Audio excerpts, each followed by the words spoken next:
Umalma ang mga nagsidalo sa rally dyan sa Liwasang Bonifacio dito sa mga kumakalat na maling balita kaugnay sa munay mga basurang iniwan na mga rallyista sa venue matapos ang event. Katunayan, dinatnang malinis at iniwang mas malinis na mga dumalo sa pagtitipon na pinangunahan ng mga miyembro ng Iglesia ni Cristo ang buong Liwasang Bonifacio na nagkanya-kanyang dampot ng kanilang mga kalat katuwang ang lokal na pamahalaan. Malaki naman ang pasasalamat ni Manila City Mayor Isko Moreno sa mga organizer ng rally na napanatili nito ang kaayusan, kalinisan at kapayapaan sa buong programa. Report mula kay Erlo Bringas.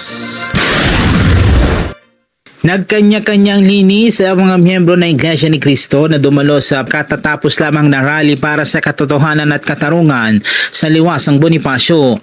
Matapos ang anunsyo ng pagtatapos ng rally, agad na nagpulot ng mga basura sa paligid ang mga dumalo. Giit nila, hindi ang kanilang paglilinis ang nakuhanan ng ilang nagkuha ng larawan at video, kundi ang mga nakaipong basura na nakahanda ng kolektahin ng mga truck ng lokal na pamahalaan. Ay, naku po, yung mga ganun pong sinasabi po nila parang napakalabo naman po nun. Kasi kung makikita naman po natin yung inaayos po ng mga kapatid, yung mga mga kalat natin. Kasi po, naturuan naman po tayo na dapat bago umalis or sa pupuntahan po natin, dapat inaasikaso natin sa inaayos po. Nagtulong-tulong din ang grupo ni Lloyd Conde sa paglilinis ng venue. Ayon sa kanya, mas piniling kuhanan ng larawan ng ilan ang mga nakaipong basura kaysa ang aktwal na paglilinis na ginagawa ng mga dumalo. Pero nililinis naman po ng mga kapatid. Sila po kasi ang inaano nila, yung basura, hindi po yung kalinisan.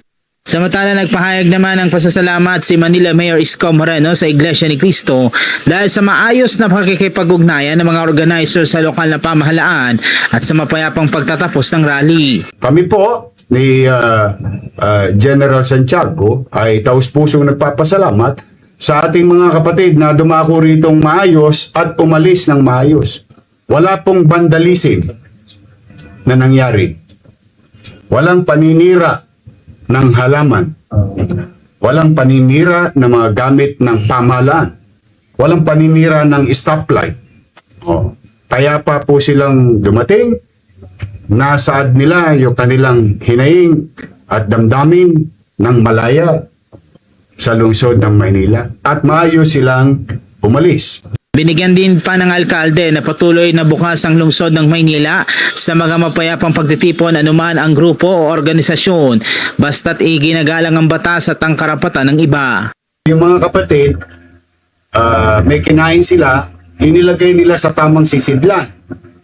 Tapos inimpok nila doon sa isang area, siya naman pumasok ang pamahalaang lungsod na kinuha yung mga basurang yaon.